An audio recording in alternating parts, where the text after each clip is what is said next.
আমার আইডির উপরে আওয়ামী সাইবার স্পেসের যারা আছে তারা ক্রমাগত অ্যাটাক করে আইডিটাকে ডিসেবল করে দিয়েছে এবং এই ঘটনাটা ঘটে হলো 31শে ডিসেম্বর। প্রথম দিকে যখন অ্যাটাক হচ্ছিল ফেসবুক কর্তৃপক্ষের মাধ্যমে কিছু নোটিফিকেশন আসছিল, কিছু ভেরিফিকেশনের ভেতর দিয়ে নিয়ে গেল, সেগুলো কমপ্লিট করার পরেও দেখলাম কিছুক্ষণ পরে ওই ক্রমাগত রিপোর্ট এবং তাদের সাইবার অ্যাটাকের কারণে এটা সাসপেন্ড করে দিয়েছে।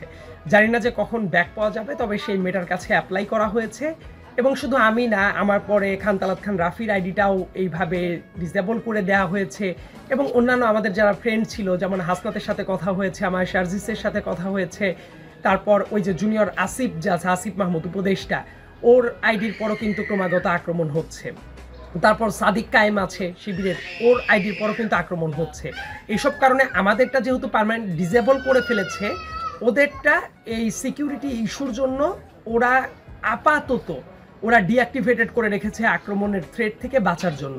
কিন্তু সংঘবদ্ধভাবে আওয়ামী সাইবার স্পেস এইভাবে আক্রমণ চালাচ্ছে এবং তাদের যে পেজগুলো আছে, মানে ক্র্যাক প্লাটুন নামের একটা পেজ আছে, তারপর আরও এই ধরনের কয়েকটা পেজ আছে, যেসব জায়গা থেকে আমাদের আইডিগুলো ডিসেবল করে দেওয়ার পরেই তারা এটা ক্রেডিট নিচ্ছে যে তারা সংঘবদ্ধভাবে আক্রমণ করেছে, নেগেটিভ রিভিউ দিয়েছে এবং এগুলোর মাধ্যমেই তারা বন্ধ করে দিচ্ছে। তার মানে ব্যাপারটা খুবই পরিষ্কার, মানে আমরা যারা ছিলাম ভোকাল হিসেবে আমাদের আইডিগুলোকে নষ্ট করে দেওয়ার জন্য তারা সংঘবদ্ধভাবে এই কাজটা করে যাচ্ছে। এবং এই ব্যাপারে আমার কাছে মনে হয় যে সাইবার স্পেসে মানুষ যারা আছেন, সিকিউরিটি এক্সপার্ট যারা আছেন, তাদের এই ব্যাপারগুলো সতর্কতার সাথে ডিল করা উচিত।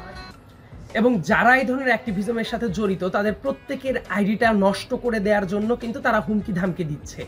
ইতিপূর্বে দেখা যেত যে কোনো ধরনের আক্রমণ বা কোনো কিছু এই টাইপ হলে একটা প্রোটেকশন পাওয়ার মতো ব্যবস্থা থাকতো। অ্যান্ড ইনফ্যাক্ট যেহেতু এই পতিত স্বৈরাচার তারা বাইরে চলে যাওয়ার পরেও তারা কিন্তু সাইবার স্পেসে তাদের উপস্থিতি খুবই সরব এবং তারা ক্রমাগত অনলাইনে হুমকি ধামকি এগুলো দিয়েই যাচ্ছে।